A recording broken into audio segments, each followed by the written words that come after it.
Good afternoon, I'm Tebajo Mate, and with your afternoon news bulletins. And in your headlines, Hoërskool 3 Hoek has been temporarily closed following the collapse of this morning's walkway, which led to the death of 3 pupils. Gauteng ANC distanced itself from the Please Call Me movement, and NPA boss Shamila Batohi urged to withstand political pressure. Gauteng Education MEC Panyaza Lusufi says that Hoërskool 3 Hoek has been temporarily closed after this morning's collapse of a walkway which led to the death of 3 pupils. Lusufi says that a pathway connecting the main school building to classes collapsed at around 8:10 this morning, leaving several pupils trapped. More than 20 other pupils were injured. The African National Congress has refused to be drawn into a battle between Vodacom and the men who came up with the idea for the Please Call Me SMS service, Nkosana Makate, who is supported by one of its branches and a provincial leader. The so-called Please Call Me movement, which includes the ANC's Lily Sleeve Farm branch and Panyaza Lusufi, won the network to pay Makate 70 billion rand for his invention in the year 2000. Vodacom, however, says that this is irrational.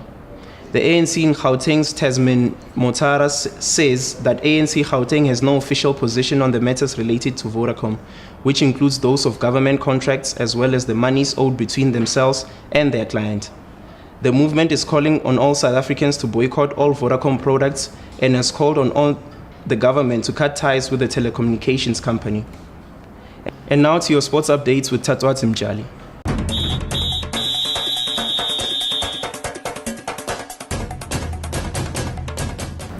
A good day to you. I'm Tatwa Timjali with your sports news. Former fast bowler Alan Donald is hopeful that the Proteas can break their World Cricket Cup duck in England this year. In 7 previous attempts, the Proteas never won the Cricket World Cup, but Donald is confident about the team's chances in 2019.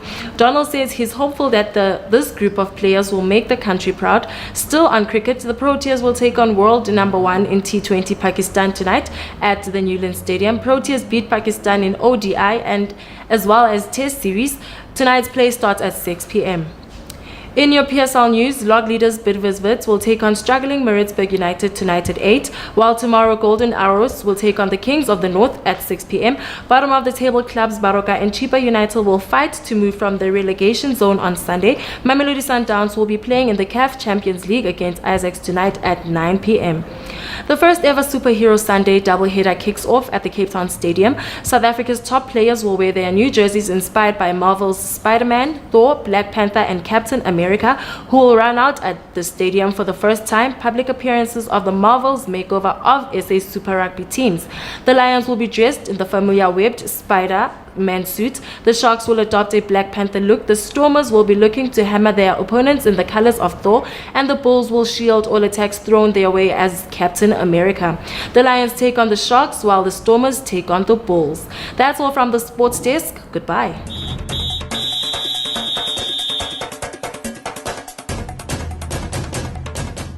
Let's take a look at your weather and traffic updates.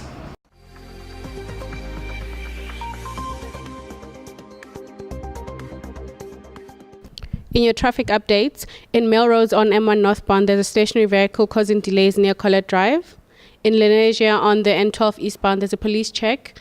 Please expect delays towards the R558 Protea Glen exit. And in Southgate on the M1 southbound, there's also a police checkpoint on the link to the N12 causing slow-moving traffic.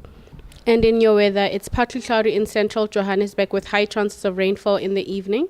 Expect scattered thunderstorms in most surrounding areas throughout the weekend.